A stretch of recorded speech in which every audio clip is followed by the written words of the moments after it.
Sebelum mulai review, boleh kali subscribe channel ini dan follow sosmed aku biar makin semangat bikin kontennya. Perlu diingatkan bahwa tidak terima komentar negatif atau ngajak ribut karena pasti langsung kena blok. Selamat datang di Aska Review Movie bareng saya Aska Goldie.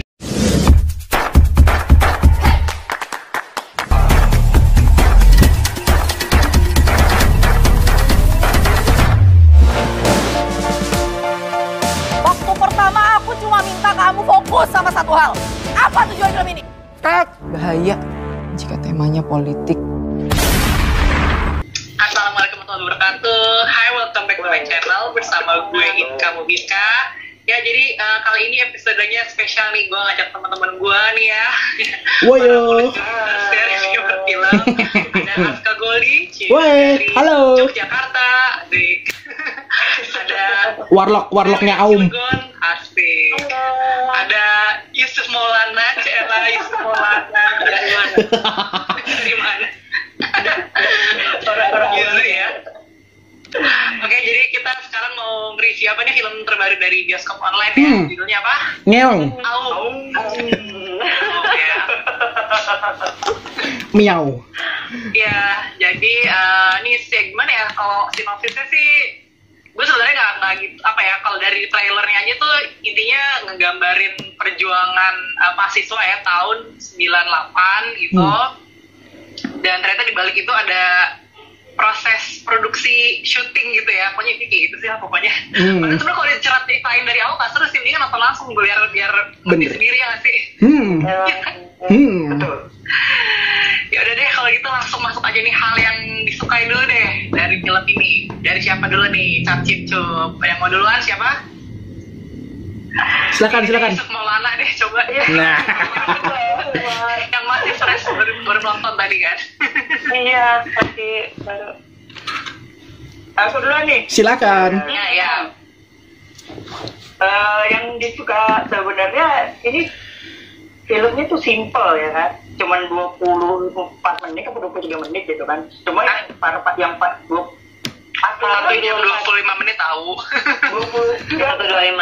Oh, filmnya ya. Yang di dalam film itu. Oke. Ya kan, di dalam film itu. Cuma sekitar 25 menit kalau nggak salah 24 menit atau 20 menit. Tapi yang paling menarik kan prosesnya itu kan.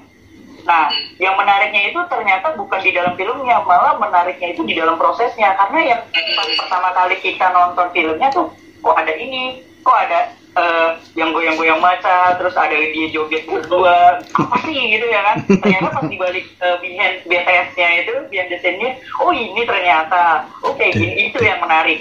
Jadi kita tuh di film ini dibawa untuk biar gimana sih rasanya kalau lagi saat bikin film itu seperti apa prosesnya, terus apa aja sih yang harus dilakuin, kayak yang ada selipan itu ke ini kan biar aman, biar apa, terus nggak boleh berisik ya kan, apalagi kan di saat itu kan siapa sih produsernya, si Linda nggak tahu ya, dia bilang di tahun ini kita apalagi bikin film itu susah, apalagi di yang menyangkut politik.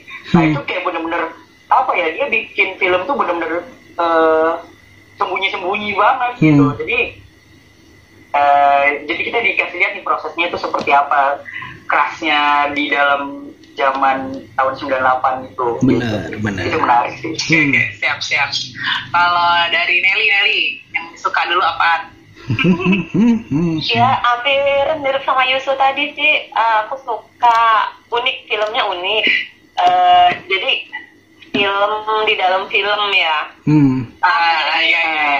Aku jadi keinget film Jepang ya kalau nggak salah yang One Cut of the Dead. Iya, film Jepang ya katanya ya. Belum tahu. Iya itu. Katanya mirip tuh konsepnya. Film lagi gitu. Aku pas ngeliat dia itu oh ini mah film yang mirip kayak film Jepang itu. Iya. Zombie itu kan sih. Iya, udah. Zombie, yang film zombie. Ya zombie. Ya, One Cut of the Dead berarti. Benar. Aku sebenarnya konsepnya unik ya, bagus sih. Aku sih lebih suka kalau film ini tuh beneran tentang ini sih sebenarnya, tentang makar gitu. Tapi ternyata cuma di dalam film doang. Nikmatin aja. Benar. Iya. Bentar, kita bajunya kok bisa samaan sih, hitam putih gini kayak film banget. sih, cocok deh buat tahu. Enggak ganti ketemu. Bukan ya? Ganti baju dulu. Oke. Ya udah, kalau Aska gimana Kak? Kak? Kalau Aum ini film yang lebih baik kita nggak perlu tahu hal macam-macam ya Kak, trailer atau apa. Mending kita zero information aja, karena kebiasaan kalau film Indonesia tuh selalu kalau di review suka gampang ketebak lah, gampang inilah gitu. Makanya itu karena penyakitnya kayak gitu. Nonton ini tuh udahlah, kita ada film baru, dah tonton. Kalau misalkan jelek, kita matiin nih. Kalau lanjut, berarti kita penasaran sampai akhir. Dan di film Aum ini tadi udah dibahas tentang plotnya, terus sama si Yuzu kan. Jadi pengen cerita tentang awalnya ada 2 bagian kan. Bagian pertama dan bagian kedua. Bagian pertama adalah film hasil jadinya, dan film kedua adalah BTS, film in the making-nya gitu kan. Tapi di BTS, di film pertama, di bagian pertama itu jujur lumayan membosankan. Dan lagi-lagi ini tantangan buat para penonton baru nonton film ginian. Wow, ini kenapa gini sih gitu loh. Jadi bener-bener experience-nya tadi udah dibahas sama si Nelly tentang film One Cut of the Dead. Ya kan? One Cut of the Dead kan kayak gitu. Awalnya boring, kagak ngerti, dan kayaknya nih filmnya serius banget ini gitu. Kenapa reformasi? Kenapa filmnya teknik kameranya jadul, settingannya juga lama gitu. Tapi begitu kalian nonton pelan-pelan gitu, begitu masuk ke bagian kedua, itu baru kerasa nikmatnya nonton film. Jadi dengan ketidaktahuan kita itu jadi merasakan masuk ke dunia behind the scene. Jadi kayak time travel ke tahun 98, kita kayak jadi seorang kru film di situ. Kita nonton proses pembuatan, konflik-konfliknya banyak, dan kita ngerasa wow, sangat-sangat benar-benar terjadi gitu dengan keadaan in the making movie gitu. Dan ini disampaikan dengan cara yang natural aja, actingnya aman, actingnya nggak dibuat-buat gitu, konfliknya terjadinya dengan enak gitu. Jadi enak banget lah nonton film ini kalau tanpa informasi gitu aja sih. Dari Mbak Inga gimana? Juga mirip-mirip sih gitu. Emang film yang ya bukan film yang ayo dinikmati akhir weekend itu, enggak ya, kayak memang harus fokus juga nontonnya, bukan yang buat melepas penat, bukan. Cuman ya itu unik, aneh, terus ya pesannya itu sih dia tentang perjuangan mahasiswa gitu kan, terus juga untuk actingnya aku yang paling nikmatin banget actingnya si Chico sih gitu. Kayak satu sisi kita kayak orang nyebelin, awalnya kita kayak antipati, kayak ya gue bisa ngerasain kegelisahannya dia begini loh, susahnya bikin film tuh, krunya begini, yang berantem sama produser kayak gitu. Jadi kita tuh jadi kayak gitu ya, mau pusingin jadi sutradara gitu. Jadi awalnya kita simpati gitu sama dia, aneh gitu ya. Terus juga kayak si Jeffrey Nicole, dia kayak mungkin kan suara pakai serak-serak gitu, kayak mungkin kayak ngegambarin masih sains orasi jalan tuh suaranya kan biasanya kayak mau serak kayak gitu. Iya. Benar-benar. Iya, sama pertama-lama juga aku ngeliat apa sih film apa gitu. Makanya dia pas kata itu adalah behind the scenes, baru begini loh menariknya gitu. Iya. Tambah lagi dengan nanti kita nggak bahas plot twistnya di akhir gitu kok. Ya udah. Nanti. Oke, nanti. Iya. Oke, kalau yang untuk yang nggak disuka nih, gimana Yuzu?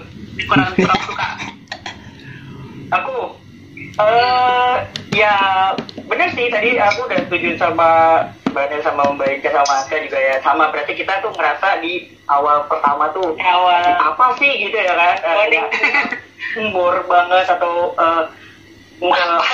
kurang pokoknya apa sih gitu, ini film apa gitu ya kan. Ternyata tentang film apa gitu, nggak ada hubungannya sama nama Aum, terus kemudian tiba-tiba ada dia goyang, terus ada cuci tangan pakai darah gitu kan. Kita ini apa maksudnya, lagi dia ngobrol tiba-tiba dipotong dia berdua, terus lagi dia ngobrol ada gambar macan, ada gambar gaung gitu, terus ini itu tuh di situ tuh kayak apa ya, udahlah nyerah deh kayaknya.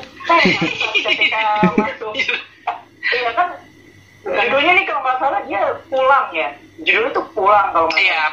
Iya, pertunjukan nama babak 1 apa ya? Judul filmnya Pulang. Gitu ya. Judul film di part pertama itu Pulang.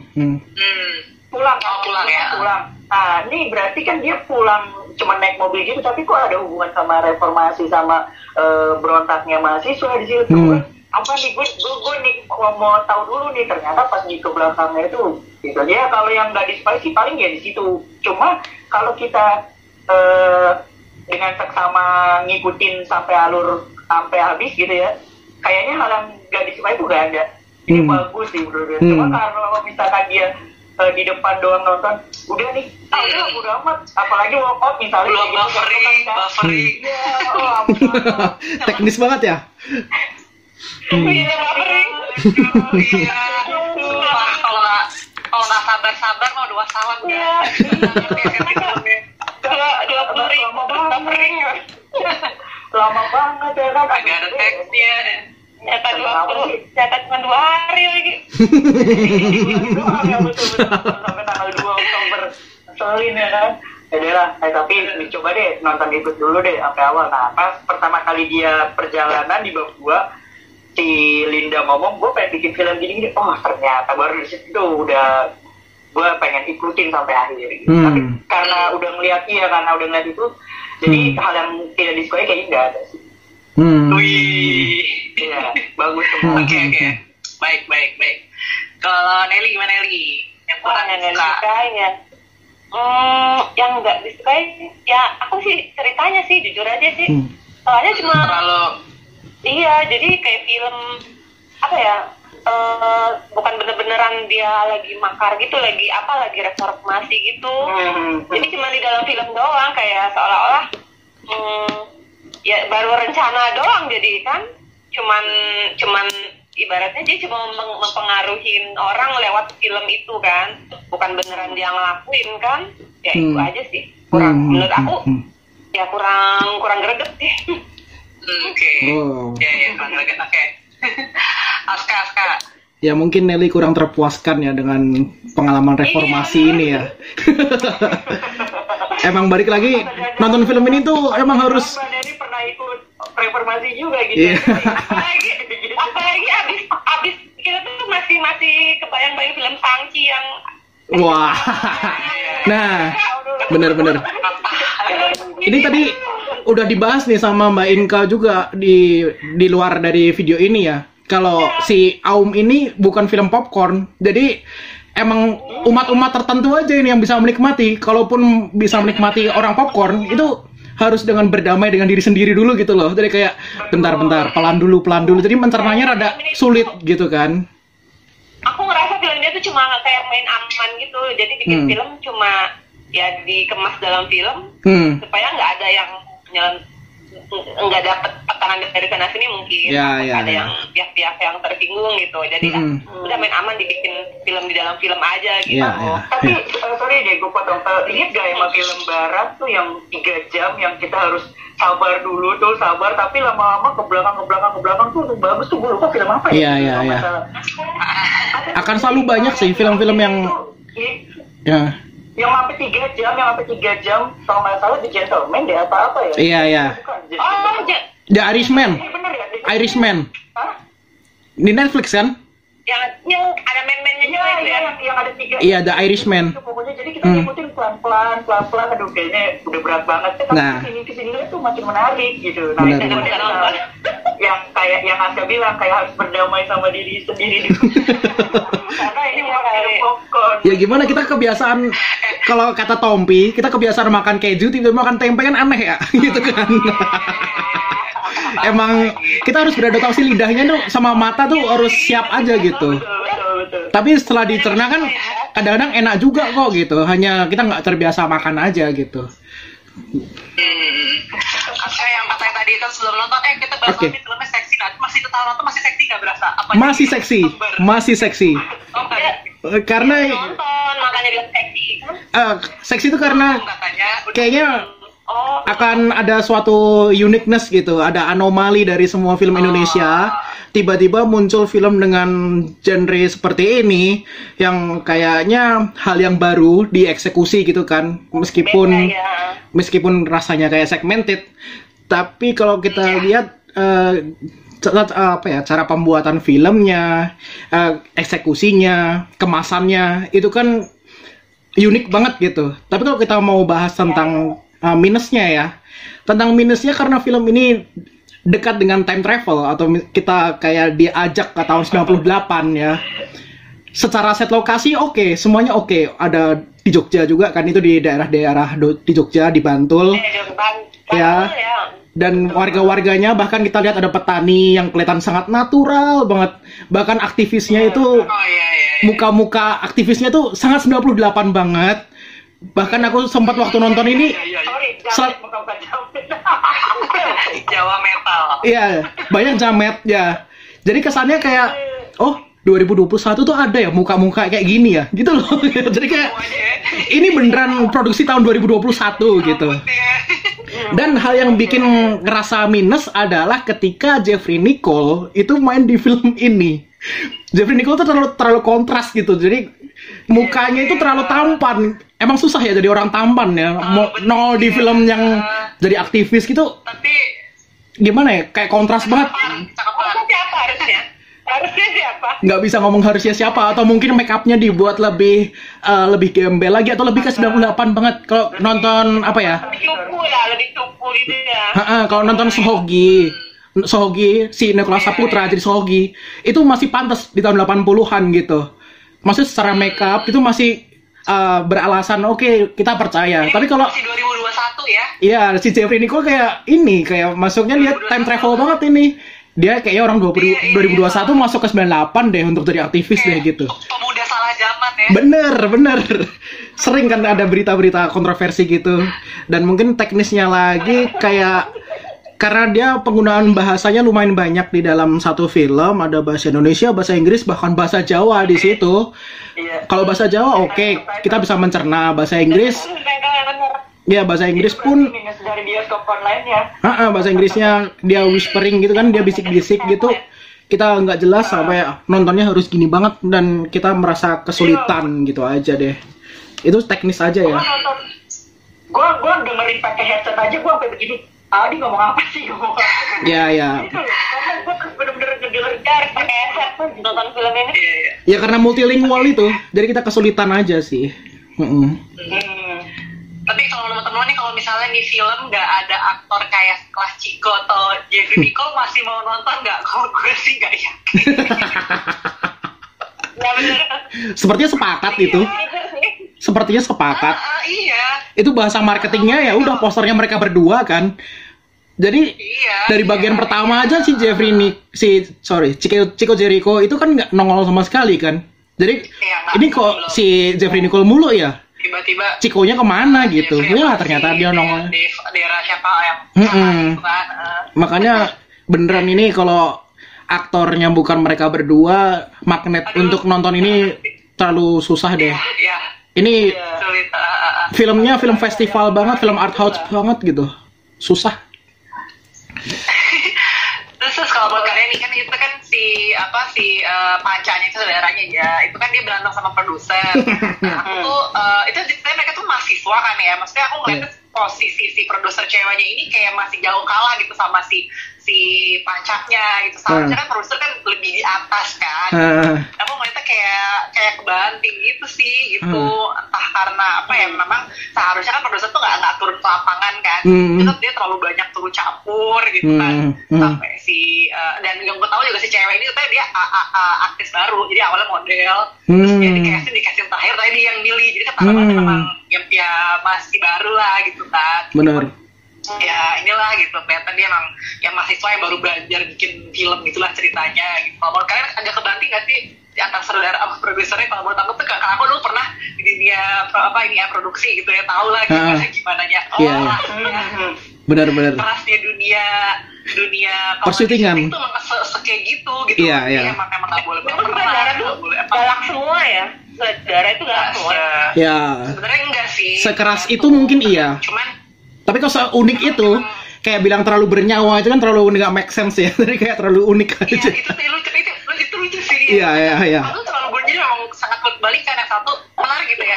Jadi, ya kamu harus bikin film yang harus dimengerti semua orang. Nggak bisa begitu. Kalau semua orang itu kayak disuapin gitu kan, orang interpretasi beda-beda. Itu benar. Beda sudut pandang yang mungkin itu kayak salah satu kayak curhatan para filmmaker gitu. Benar, Mungkin benar. mereka mengalami kayak gitu juga kan, yang selalu ada kepentingan pemilik modal sama mau saudara kayak gini, mungkin ya agak curcol juga kali ya di film. Iya, gitu. iya.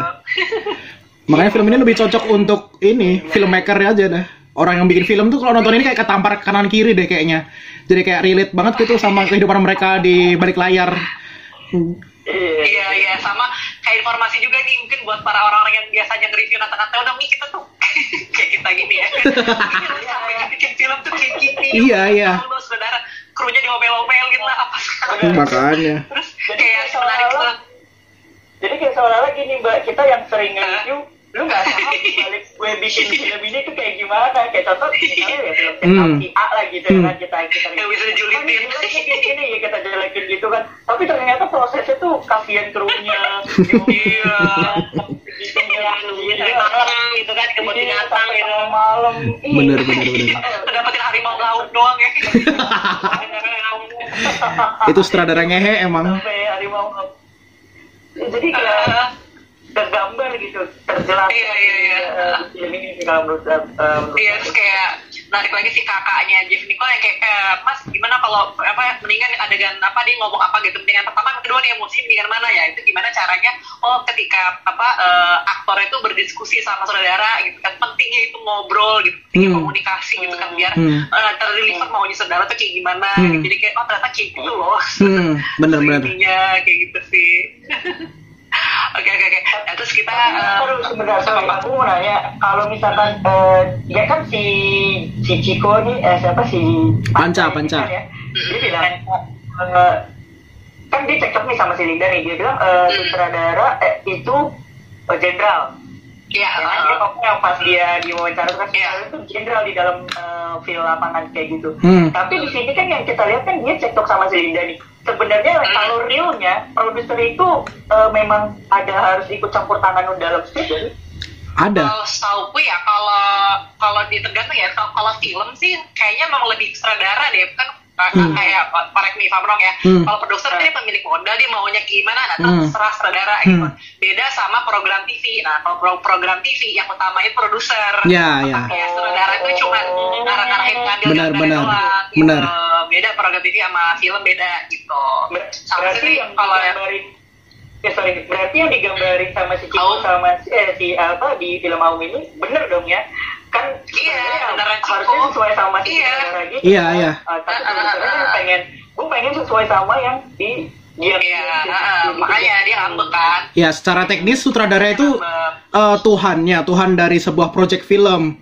Tapi proses si film ini bisa tayang atau enggak itu di tangannya produser. Jadi sebenarnya produser nggak boleh ikut campur di proses produksi sebenarnya.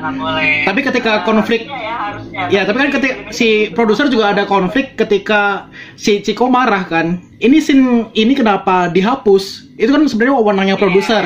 Dan itu mungkin ada sungguh terjadi, mungkin ada lah konflik sutradara produser. Tapi kalau di dalam lapangan ya kita ambil dari angle si produsernya juga produser mahasiswa kan, jadi dia bukan versi mungkin bukan kayak Pak Sunil atau Pak siapa gitu kan, tapi ya udah versi yang nggak pro aja gitu sebagai produser yang mungkin baperan atau marah-marah sama sutradaranya kayak udah kamu pergi aja gitu, nggak bisa bayar rental sewa lokasi, konflik-konflik yang terjadi dengan filmmaker amatiran aja gitu. Benar. Oke, ini kayaknya udah nih ya pros and cons-nya ya. Kita bahas yang di ujung-ujung nih. Yang menurut gue salah satu kekurangannya adalah plot twist yang ada plot hole gitu. Wow. Kok bisa? Apa tuh? Apa tuh? Yang nyata.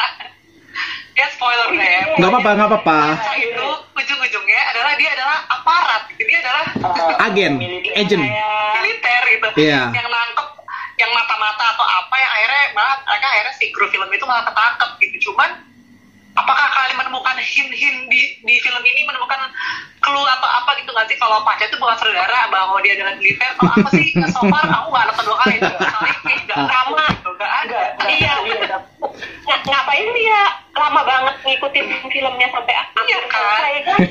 Kalau misalnya dari gitu kan? Dari tegasnya dia kelihatan tegas gitu, galak gitu, kayaknya sih mungkin memang di situ gambarin adalah sisi-sisi dia militer dari tegasnya itu. Tapi kan sisi penontonnya, ya kan? Iya. Aku lihat sutradara, jangan-jangan sutradara itu emang segalak itu kan tadi Mbak Nel juga nanya apa emang sutradara segalak itu, ya kan? Berarti kan gambar di keramat galak-galak semua. Modelnya kayak keramat juga kan, kayak marah-marah gitu.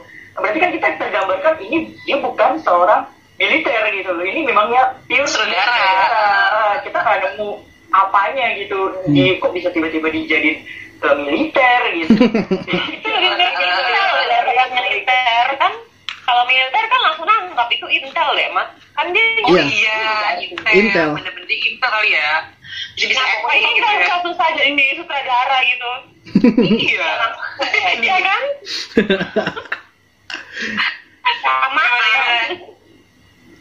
Ya gimana tapi kalau aku sih Mbak nangkep kan ini kan filmnya kayaknya baru separuh di jadinya ini apa emang itu kan memang itu last kan dibilang kan terakhir yang pas dia ngomong budget tempatnya udah mau ditutup mau gantian gitu. Nah berarti kan selesainya yang pasti si Jeffrey Nicole itu orasi terakhir ya kan. Nah ini kan diselamatin sama siapa sih yang wartawan bule itu kan? Iya. Iya. Paul. Si Paul itu ininya Wartawan asing. Anak buahnya kontributornya. Wartawan asing ya. Doni itu ya siapa?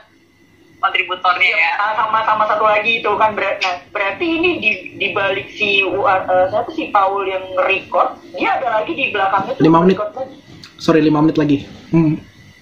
Oh iya kali ya. bisa jadi ya. Pokoknya kalau yang tahu silahkan tutup ngomong. Karena kita masih. Oke. Benar. Kayaknya di endingnya itu dia belum terlalu menjelaskan apa sih gitu ya. Kenapa harus kayak gitu loh, dibikinnya kayak gitu, kayak tiba-tiba adegan yang terjadi di dalam film terjadi di real gitu loh. Kan digerebek juga gitu. Digerebek ya kan. Iya benar. Ya ini karena berhubung ini deh konklusi kesimpulan dan skor lah ya. Mulai dari dulu deh. Kesimpulan adalah kalian ini film bukan film sejuta umat. Oh iya. Bukan film sejuta umat. Kalian kalau mau nonton ya gambling aja ya. Kalau suka banget, kalau enggak ya enggak banget, kayaknya gitu sih. Tapi kalian wajib nonton sebagai tontonan yang segar dari film Indonesia. Yang mungkin kalian kebiasaan ngomong terlalu gampang ketebak, tapi ini coba dulu deh. Kalian pasti akan dapat sensasi yang berbeda aja gitu. Banyak, nggak cuma serius meskipun judul atau tema besarnya reformasi, tapi jokes-jokesnya pun works gitu. Malah lucu banget gitu. Nggak nyangka tiba-tiba ketawa aja gitu. Dan secara skor mungkin bakalan kasih 8,5. Gila, keren. Karena ada momen kejutan aja sih. Bravo. Ada hal-hal kejutan di dalamnya yang kalau jarang loh Aska kasih bagus. lumayan kan. Jarang.